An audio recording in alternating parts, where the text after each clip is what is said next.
पंचमी के दिन देवाधिदेव महादेव पर चढ़ाई गई शमी पत्र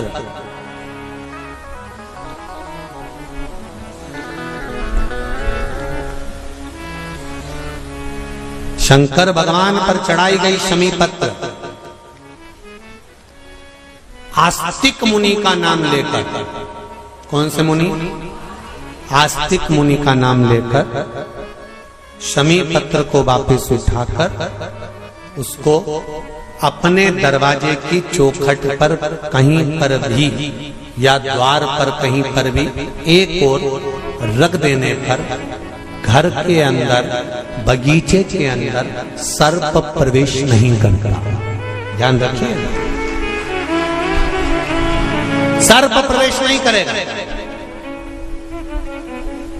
शमी पत्र समर्पित करने पर, उस शमी पत्र को आस्तिक मुनि का स्मरण करने पर, कौन से मुनि है? आस्तिक मुनि का स्मरण करने पर भीतर घर के अंदर बगीचे में सर्प भी प्रवेश नहीं। उस शमी पत्र में जया, विषहरा, शामली वारी, दौतली और देव, ये पांचों कन्याओं का भाव प्रकट हो जाता है और वो कन्याएं हमारे घर के द्वार की रक्षा करती हैं। तुम्हारे घर की बहन बेटी क्या करती है? तुम्हारे घर की बहन बेटियां क्या करती हैं? घर में बहन बेटी आती हैं तो बद्दुआ देकर नहीं जाती। घर में कन्याएं रहती हैं, बद्दुआ नहीं देती। घर की बेटियां जब दरवाजा छोड़कर शादी कर वाले दिन, विदाई के दिन अगर जाती भी हैं तो बेटियां हाथ में धान भरकर फेंक कर जाती हैं कि मेरा मायका खूब फले फूले, आगे बढ़े। छापे लगाकर चली जाती हैं कि हमने हमारी जीवन की सारी दौलत, जीवन का सारा सुख अपने मायके में दे दिया है। वो बेटियां तो जया, विषहरा, शामली बारी, दौतली, देव, ये उस घर में निवास करती हैं जिससे ये घर में हम रक्षा कर सकते। शिव की आराधना, जितना फल बेलपत्र को चढ़ाने पर प्राप्त होता है, जितना फल बेलपत्र को शिव को समर्पित करने पर प्राप्त होता है, वैसा ही मां पार्वती जी ने, देवाधिदेव महादेव ने शमी को, जो कि औरव ऋषि की पुत्री हैं, मंदार जो कि धौम्य ऋषि के पुत्र हैं, इनको स्वयं शिव ने वर प्रदान किया है। शिव ने, भगवान शंकर ने।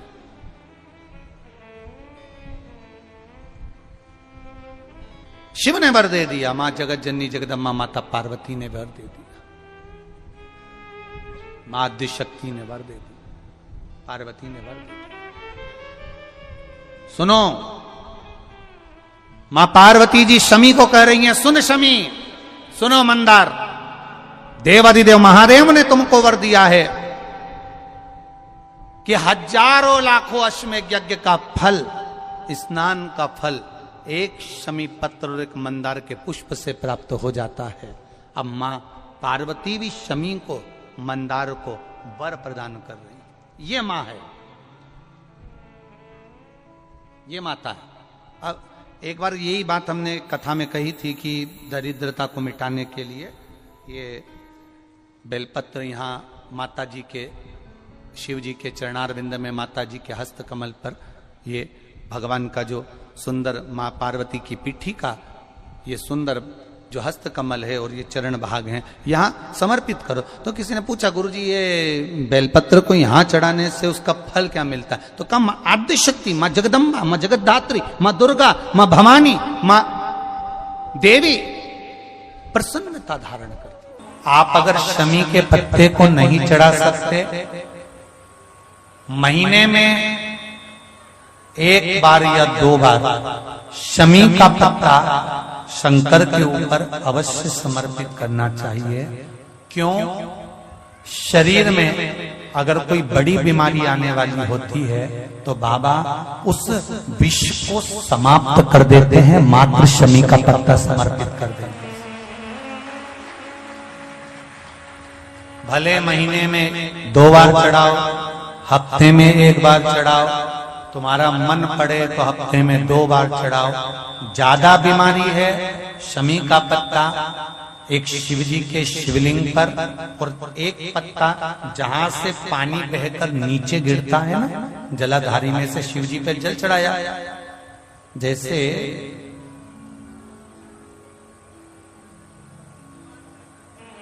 ये शिवलिंग, इस पर जल चढ़ाया तो ये पानी बहकर नीचे आता है, तो जहां गिरता है एक पत्ता शिवलिंग के ऊपर और एक पत्ता जहां से जल नीचे गिरता है वहां।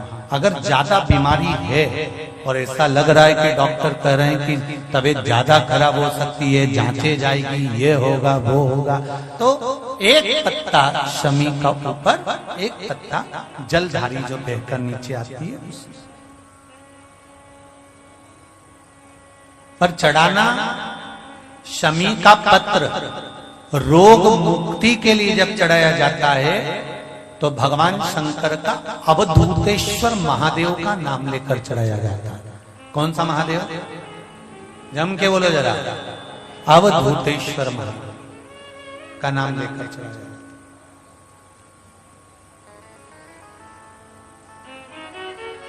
एक बात आपको कही थी अभी पिछले कथाओं में, गाय के दूध का घी बनाकर उसकी एक उंगली घी की अशोक सुंदरी वाली जगह पर लगाकर, जो व्यापार नहीं चलता हो, दुकान नहीं चलती हो, अशोक सुंदरी वाली जगह पर घृत लगाकर घर के दरवाजे पर या व्यापार के द्वार पर उस उंगली को लगा देना चाहिए।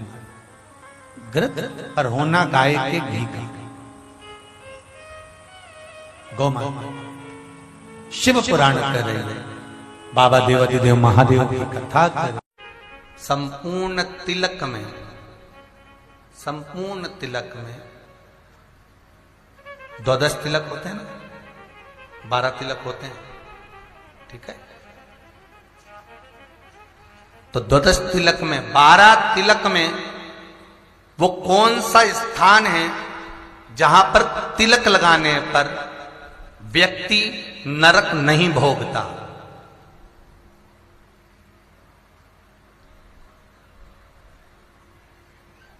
बोलते जाओ जल्दी से। 12 तिलक होते हैं, 12 तिलक संत ब्राह्मण साधुजन गुरुजन आप अपन सब लगाते हैं तिलक। 12 तिलक में से वो कौन सा स्थान है जिस स्थान पर तिलक लगाने पर व्यक्ति नरक का भाग नहीं भोगता? वो है घट का तिलक। कहां का तिलक है? घट का तिलक। 12 तिलक में घट का जो तिलक होता है महाराज, ये तिलक एक ऐसा तिलक होता है जिसमें 94 तरह के नरक में व्यक्ति पड़ नहीं सकता, भले वो कितना भी पापी क्यों ना, उसने पाप कृत्य भी कितना करा है, पर घट का तिलक उसको नरक की योनि से भी बाहर निकाल सकता, नरक के भोग से भी बाहर निकाल सकता। मस्तक का तिलक श्री देता है, वैभव देता है, लक्ष्मी देता है, संपदा देता है, सत्ता देता है, पर घट का तिलक मुक्ति देता है, मोक्ष, मुक्ति प्राप्त, मोक्ष प्राप्त। मरने वाला व्यक्ति जो मरता है, मर गया, जब उसको तैयार करा जाता है तो चंदन उसके घट पर ही लगाया जाता है कि इसको मुक्ति मिल जाए। अब अंतुबुद्ध निपट ही गया, उसके बाद चंदन लगाया तो कौन सा फायदा हुआ? अरे बोलो तो शरीर है, अब तो चले गया।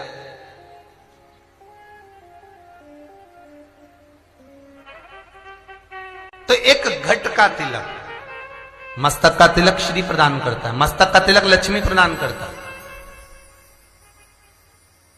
मस्तक पर जितना बड़ा तिलक होता है उतनी संपदा, उतनी श्री, उतना वैभव, उतनी लक्ष्मी, उतनी प्रतिष्ठा, उतना आनंद जीव को प्राप्त होता है। इसलिए तुम जितने भी साधु सन्यासी तपस्वी साधक उपासक संत महात्मा जोगी सन्यासी इनको देखिएगा, तिलक अच्छा दमदार लगा रहे हो,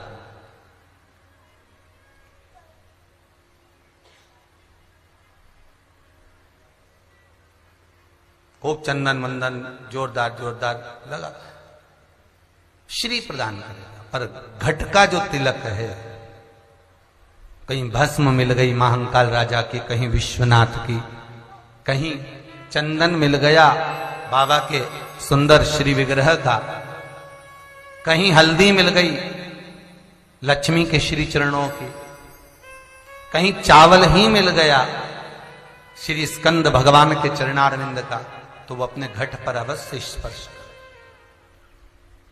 क्या कितना सुंदर लिखा है स्कंद पुराण में कि मान लो अगर आपको किसी ने प्रसाद दिया, ठीक है, मान लो प्रसाद दिया और प्रसाद अपने लिया, पर आपका आज उपास है और वो प्रसाद मालूम पड़े नुक्ति का है, बूंदी का है, और उपास है तुम्हारा, आज तुम्हें कुछ खाना नहीं है, तो वो प्रसाद तुमने ले तो लिया, तो शास्त्र कहता है उस प्रसाद को मान लो आप ग्रहण नहीं कर सकते तो घट से छुआ भी सकते, स्मरण भी कर। क्यों? क्योंकि उस प्रसाद का अपमान नहीं होगा, वो प्रसाद आपने स्वीकार कर लिया, अपने भगवान को, अपने स्वामी को उसको दे दिया, परमात्मा को समर्पित कर दिया।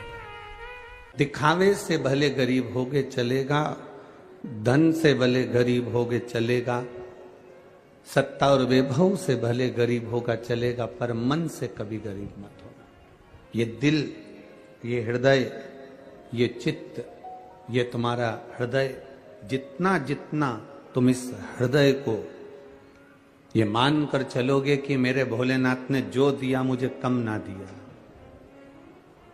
शरीर तो अच्छा दिया ना, हाथ तो अच्छे दिए ना, पांव तो अच्छे दिए ना, नेत्र तो अच्छे दिए ना, भजन करने के लिए मुख तो अच्छा दिया, और जिस घर में मुझे जन्म दिया वो घर भी अच्छा दिया, मेरे परिवार वाले मिले मुझे अच्छा मिला, मेरा छत्तीसगढ़ मुझे मिला, और मेरी पवित्र मातृभूमि भारत देश मुझे मिला, इससे बढ़कर वो कुछ नहीं चाहिए।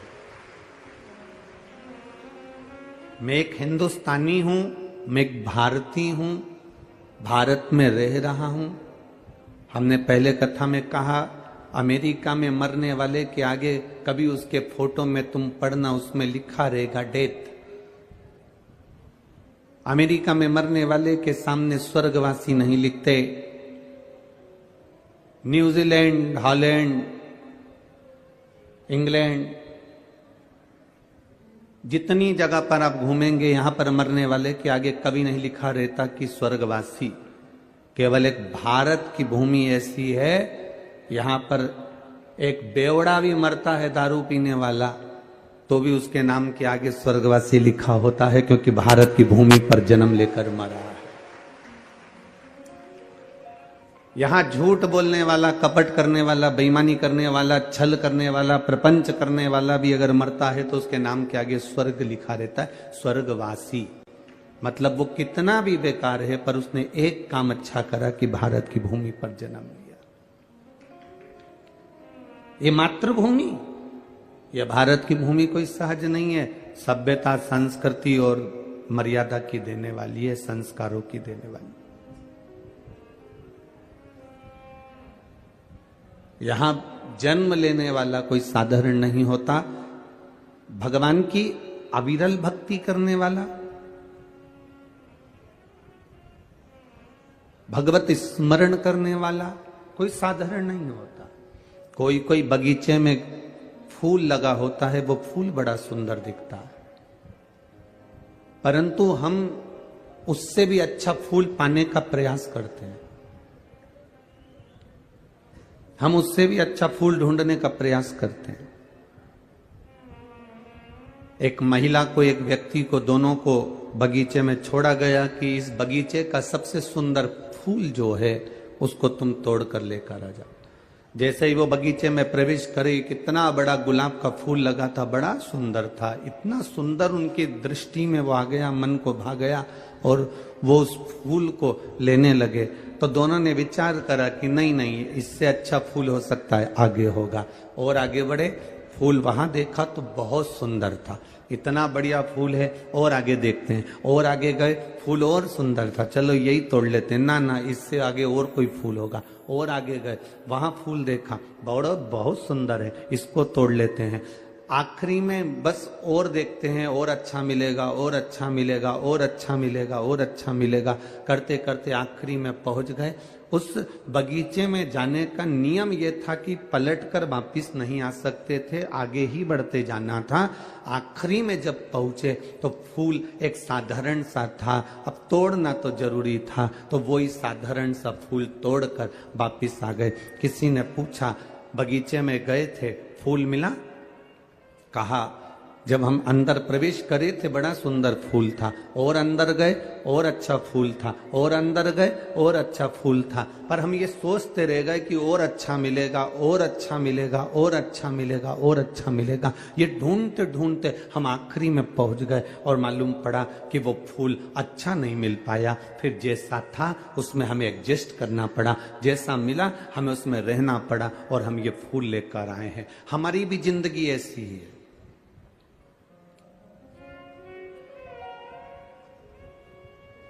हमें अच्छा लगता है कभी कभी कि बस 1 महीने की बात और है, इसके बाद मेरा जीवन ऐसा होगा, लोग देखेंगे मुझे। 1 महीना और निकल जाता है, फिर उसको आता है, बताओ अभी तक नहीं, बस 15 दिन और बचे, अच्छा फिर समय आने वाला है। फिर 1